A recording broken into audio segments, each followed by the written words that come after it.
দরকার ছাড়া নতুন নিয়োগ হবে না, চাকরিতে কাটছাঁট হতে পারে। নবান্ন থেকে নতুন নির্দেশ দিলেন মুখ্যমন্ত্রী মমতা বন্দ্যোপাধ্যায়।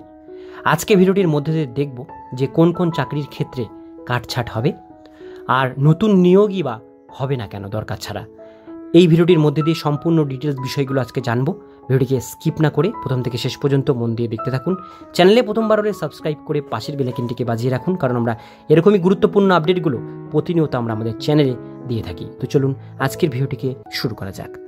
তো বন্ধুরা, প্রথমে এখানে বলা হচ্ছে তীব্র অর্থ সংকটে ধরাশায়ী রাজ্য। নিয়োগ নিয়েই তাই চলছে দ্বিধাদ্বন্দ্ব। খুব বেশি শূন্য পদে তাই নিয়োগ করতে চাইছে না রাজ্য।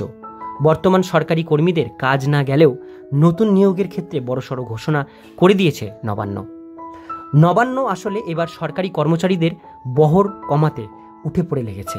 মুখ্য সচিব ইতিমধ্যেই কড়া সুরে নির্দেশ দিয়েছেন যে খুব দরকার ছাড়া নতুন নিয়োগ করা যাবে না, লোক কমানোর চেষ্টা করতে হবে।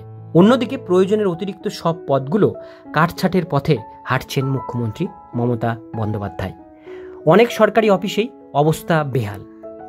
বেশ কিছু সরকারি অফিসের বিহাল দশা দেখেই নিয়োগ সংক্রান্ত ক্ষেত্রে কঠোর পদক্ষেপ করছেন মুখ্যমন্ত্রী মমতা বন্দ্যোপাধ্যায়।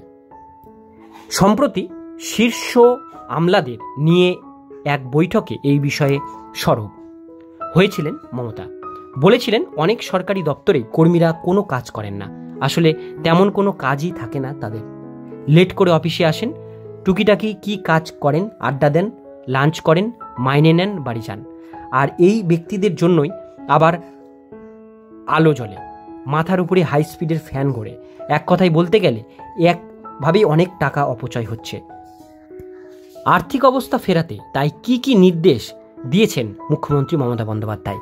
এখানে বলা যায় সোমবার তাই এক বৈঠকে দেখেছিলেন অর্থ সচিব মনোজ পন্থ। স্পষ্ট জানিয়ে দিয়েছেন, কোনো সরকারি দপ্তরে নয়া নির্মাণের জন্য আর প্রস্তাব পাঠিয়ে লাভ হবে না। এখন কোনো নতুন নির্মাণের অনুমোদন দিতে নারাজ সরকার। শূন্যপদ নিয়োগের ক্ষেত্রেও বুঝে শুনে লোক নিতে হবে। উল্লেখ, শূন্যপদ পূরণের জন্য পুরনো লোকেদের কাজে লাগানোর নির্দেশ দিয়েছেন তিনি। সচিবের দাবি, রাজ্যের বেশ কয়েকটি উন্নয়ন পর্ষদ বন্ধ করা হচ্ছে। সেখানে যে কর্মীরা কাজ করেন, দরকার পড়লে তাদের জন্য দপ্তরে কাজের জন্য পাঠাতে হবে। আপাতত কোথায় কত শতাংশ নিয়োগ করতে পারে রাজ্য?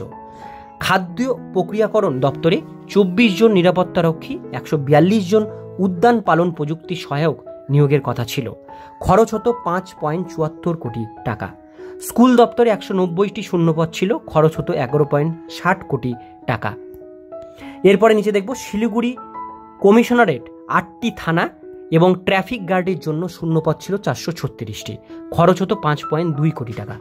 পূর্ত, শ্রম, স্বাস্থ্য, কৃষি দপ্তরের বেশ কিছু নিয়োগের জোর দিচ্ছিল, যদিও এদিন আধিকারিকরা স্পষ্ট বলেছেন অনুমোদিত শূন্যপদের 50% নিয়োগ করা যাবে।